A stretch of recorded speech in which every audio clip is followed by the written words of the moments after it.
Hello, everybody, and welcome to Taking Control, the ADHD podcast on True Story FM. I'm Pete Wright, and I'm here with Nikki Kinzer. Hello, everyone. Hello, Pete Wright. Hi, Nikki. How are you? I'm so good. Can I tell you about the great joy that I have today? Yes, please. I didn't even realize how great this was, but for Christmas, as a little family gift, one of the things that we added to our kitchens, not an appliance, but it's a kitchen tool. It is one of those, the silver aluminum compressed, like nitrogen compressed infuser things that they use for whipped cream, like in Starbucks. Yes. Right? Yes. Yeah. We got one of those. We got one of those. Fun. And my kids love it so much. They love it so much that now around my house, we always have whipped cream. And it's and it's a on blessing everything. And such a curse. I realize I'm having whipped cream regularly on my coffee because it's so great. It is a great cream delivery vehicle, and it makes me so happy. It is one of the little tweaks in my life this year that has made my life better. Is whipped cream on everything. That's awesome. And that is one of my joys this fine Monday afternoon.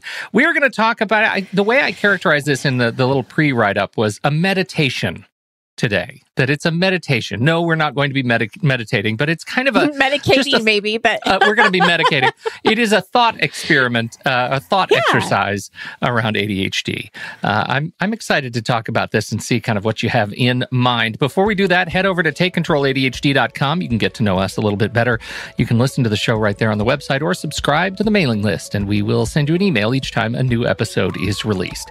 You can connect with us on Twitter or Facebook at TakeControlADHD, and if this show has ever touched you, please check out patreon.com/the ADHD podcast. For a few bucks a month, you can support the show, get access to our online community of fantastic people who support us over on Discord. And you can also, if you could be here watching the live stream with me and Nikki right now. And had you been in here, you would have heard a long discussion about Spark Email, Todoist, the value of Meg Ryan and Tom Hanks movies over time. It just on and on. I mean, there's just real gold in them thar hills at the live stream. So check it out, patreon.com/the ADHD podcast. We've got some new tiers coming up. We are on the cusp of releasing some new goodies that I am very, very excited about. What kind of announcements do you have today, Nikki Kinzer? Okay, I have 3 announcements. One is study hall. Do we need to include like a count, what's his name? The count counts from the electric company? Yeah. Whatever it is. Yes. Sesame Street. Yes. One ADHD announcement. That's right. Study hall. So Thursday afternoons, 1 to 5 Pacific, 4 to 8 Eastern. Come join us. Get some stuff done. It's fun. Everybody's on video. If you don't want to be on video, that's okay. You can tell us what you're working on in the chat. It's just a good time. It's a good time to get things done, and it's like magic. So come visit us at Study Hall. I do want to put in the perk that if you are a Supreme member of Patreon, the study halls are free. So something to think about. Two ADHD announcements. GPS guided planning sessions. My 6-week workshop is going to be starting on March 1st. I can't believe that time is flying. I know. We're just starting to wrap up the first one that I started in January, and it's going very, very well. So if you want some additional support around planning your week, we meet 2 days a week. We meet on Mondays and Thursdays, and we take time out to plan for your week. We take time out to review your week on Thursdays, and then also to plan for the weekend ahead. So it's a great opportunity to work with me and help. I guide, I answer questions, but you also get the help from the people that are in the group. The chat is an amazing place. Like, we save the chats, and then I give them to the group members in a PDF form, because there's just little nuggets of gold in these chat rooms. So please check that out. 3 ADHD announcements. Thank you. It's wonderful. We're going to do this every single time. I love it. Guess what's coming up in March? I couldn't possibly wait. What is it? With Linda Rogley, ADHD. Is it the ADHD Women's Palooza? Yes. And I have the honor of speaking, and I'm speaking about planning. Isn't that funny? Because I'm Excellent. doing this GPS thing. But I'm speaking about planning. And anybody that's done or participated in the Palooza in the past know that there's going to be lots of different topics, lots of different experts, and it's going to be online. And this year it is from March 8th through the 13th. And you will see this in our newsletter where you can sign up and check it out. And that's it. That's what I've got. I love it. No more. No more. No more. The end of the ADHD announcement. Yes. Okay, let's talk about fixing ADHD.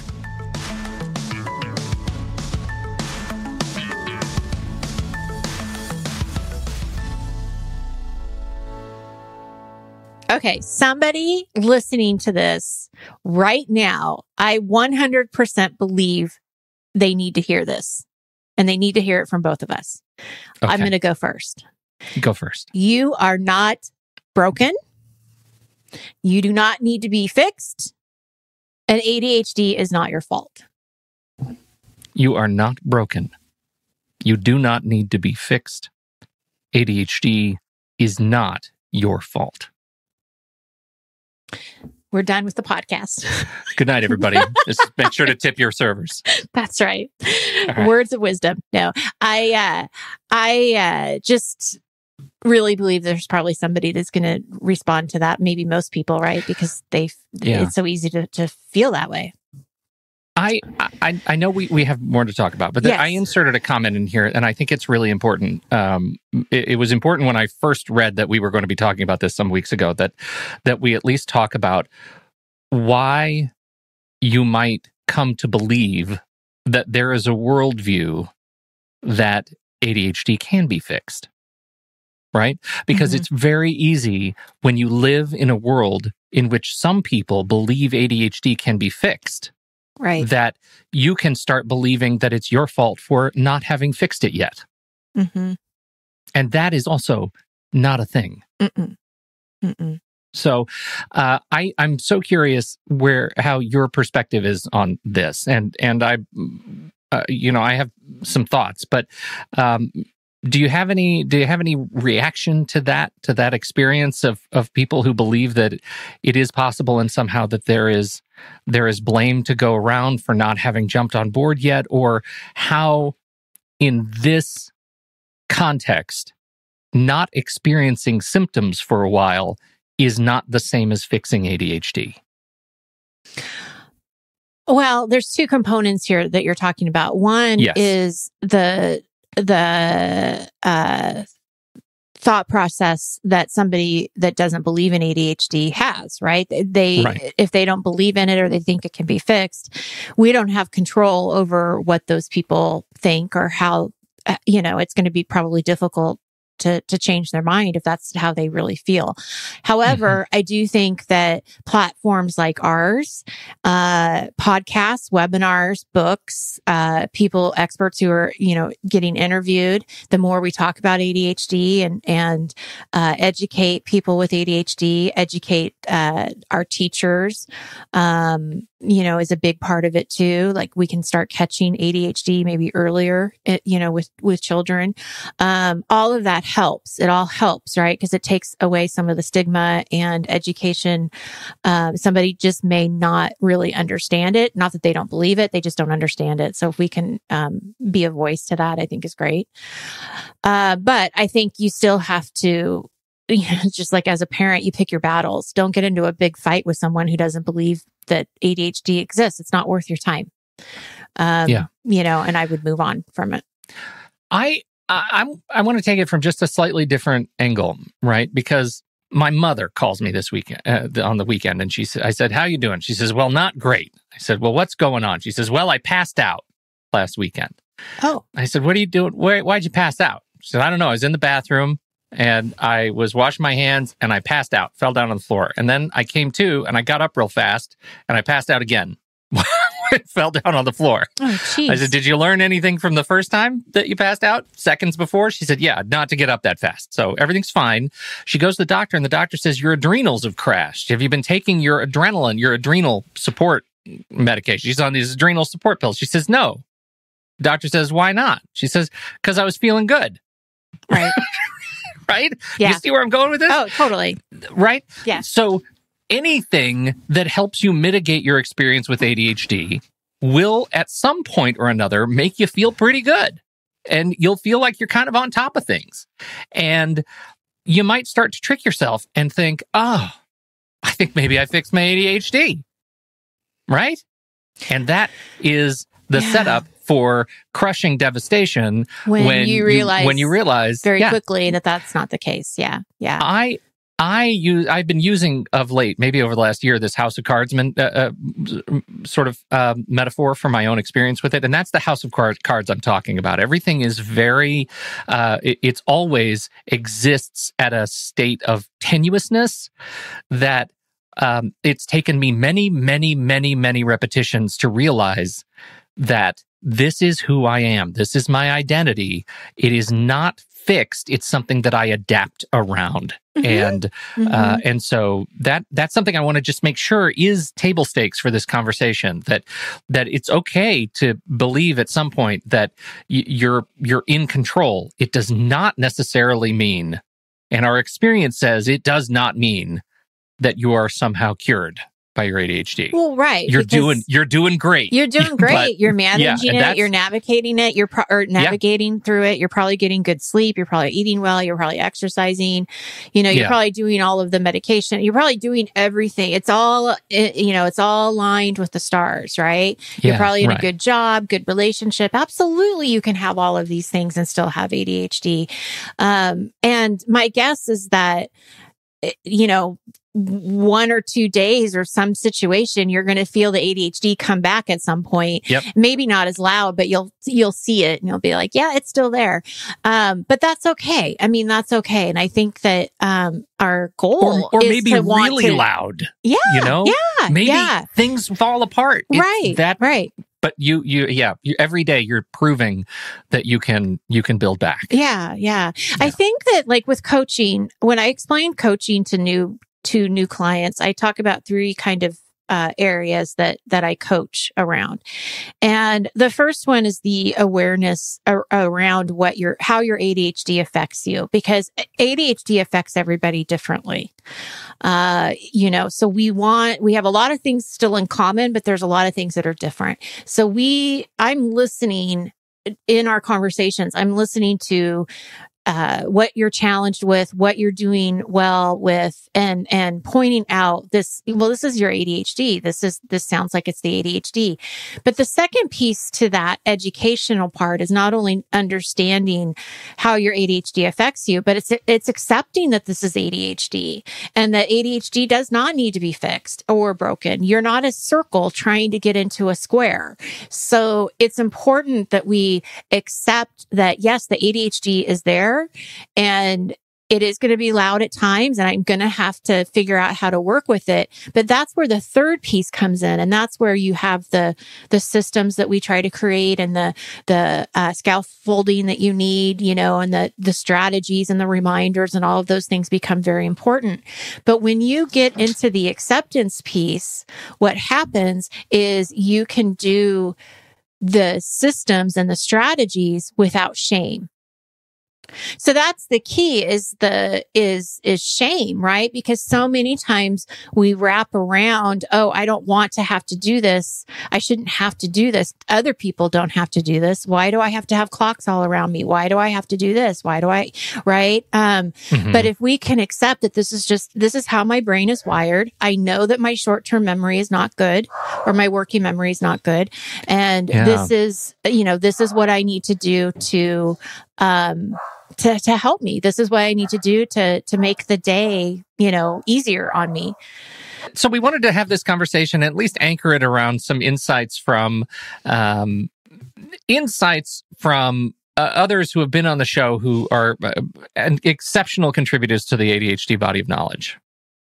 Yes. So we're going to talk about, or talk of 3 of our favorite people: James Ochoa, Sari Solden, and Michelle Frank, who have both written books, great books, and have a focus in each of their books around acceptance, and some really good points of how to get to this point, which I think is half the battle, because we want to accept our ADHD. We want to accept anything that we're dealing with, anxiety.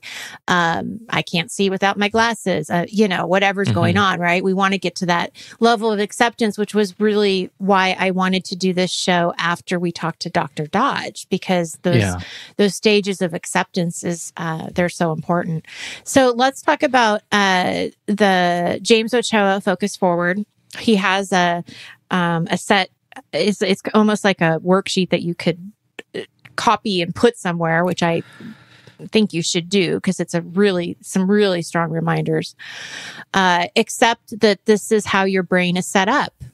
So this is kind of what we were talking about before. This is how ADHD affects me. This is the ADHD and how my brain is wired.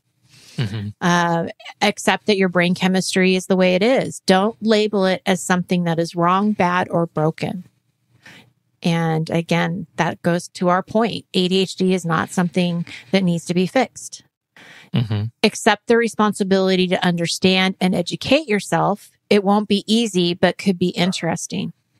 And I think this is important too, because if you talk about, or if you listen to some of Dr. Hollowell's information when he talks about ADHD, he talks about how it's an explanation, not an excuse. So I think this is where this falls into, is that I understand that these things are going to be difficult, and I do need to educate myself, and I do need to find ways that I can work for me. James Ochoa and myself are big advocates of finding out what works best for you.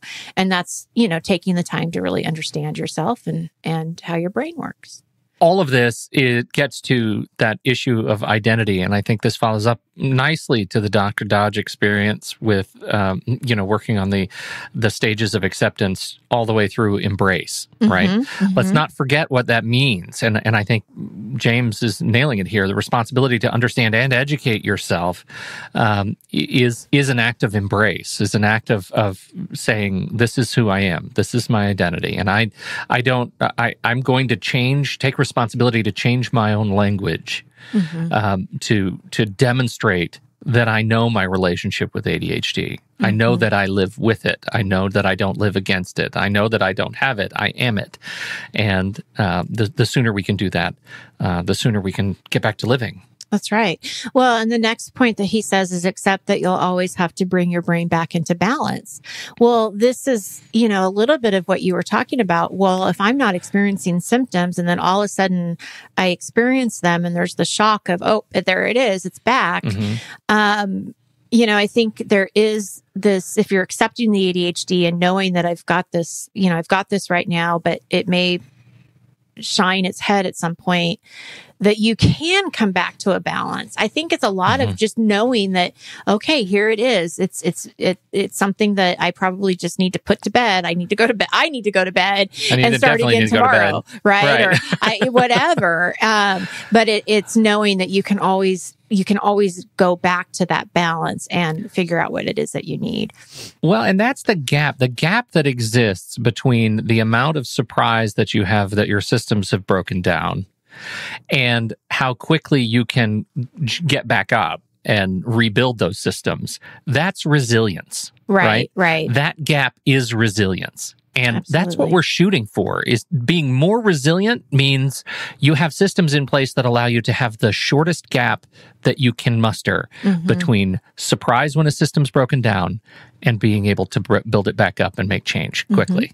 That's resilience. And ADHD people, we can do that. We can adapt and pivot very, very quickly. Right. Can we do it with focus and attention? That's a skill that we're trying to develop, but we can change directions. That's something we are good at doing. Really good at. That's right. So there's another point here about identity, and I do want to point this out. He says, accept that ADHD is not the main feature of your identity. It's just something about you, far from the only thing about you.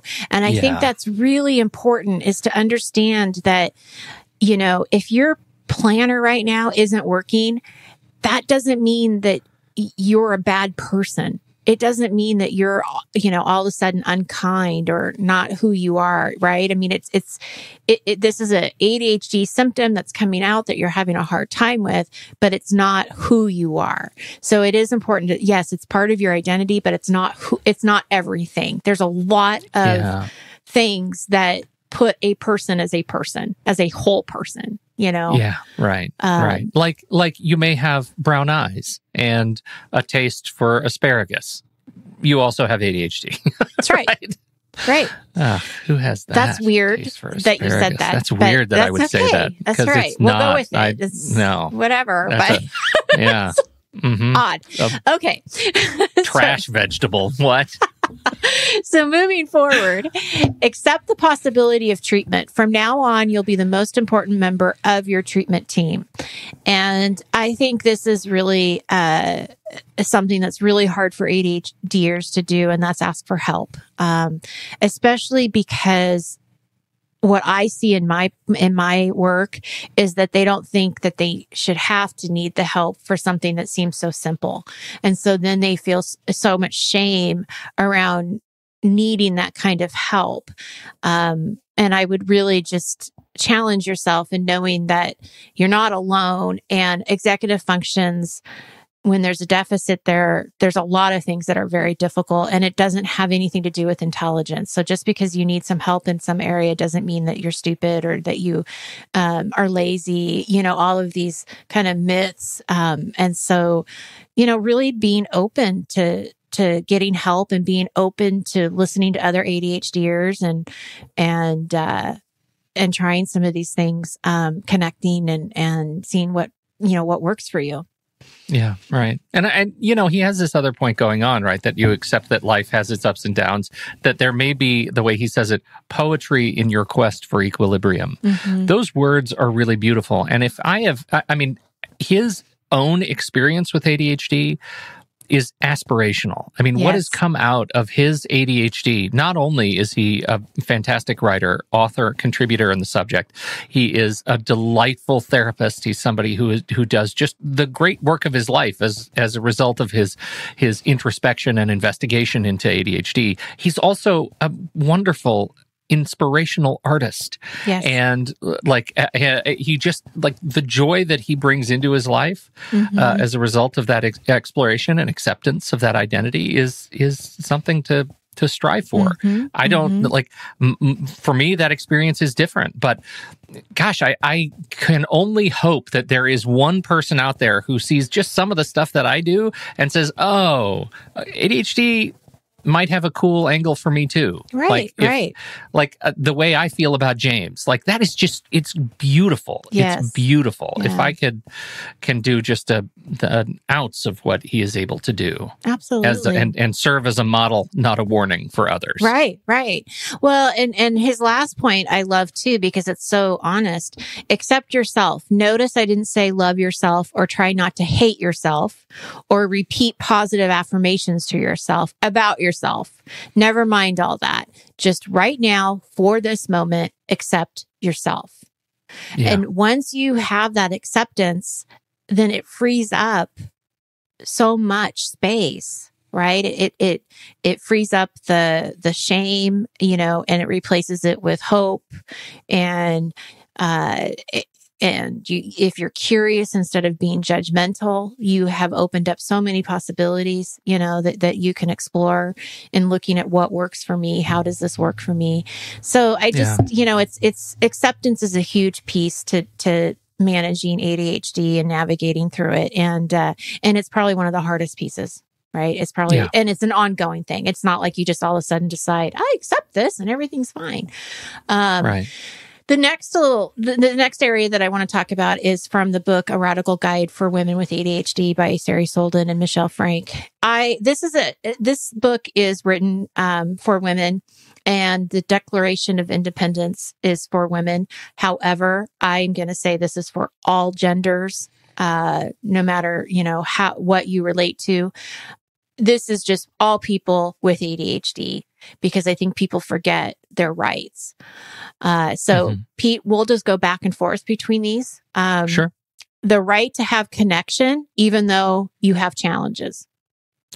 The right to pursue your talents, even though you have challenges.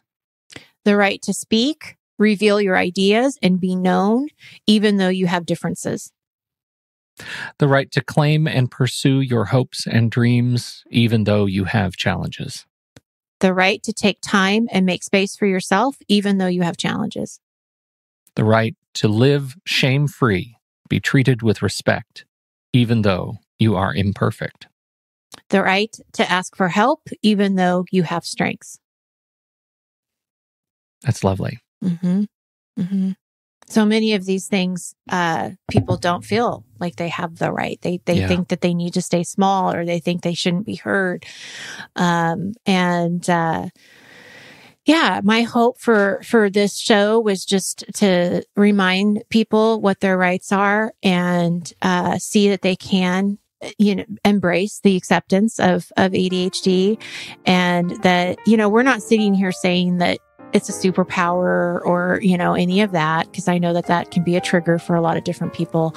But we are here to say that you can definitely live with it, be happy, do everything you want to do, and you can do it your own way. And it doesn't matter that somebody else doesn't do it the same way, and hopefully build a little bit of confidence in people too, that it's okay. Like, you don't have to think like me, and I don't have to think like you. Like, it's good that we think differently. Yeah. So there you have it. Lovely. Thank you, Nikki. This is a great idea, and I hope it touches somebody who needs to hear it this very fine day. Thank you all for downloading and listening to the show. We appreciate your time and your attention. On behalf of Nikki Kinzer, I'm Pete Wright, and we'll catch you next week right here on Taking Control, the ADHD podcast.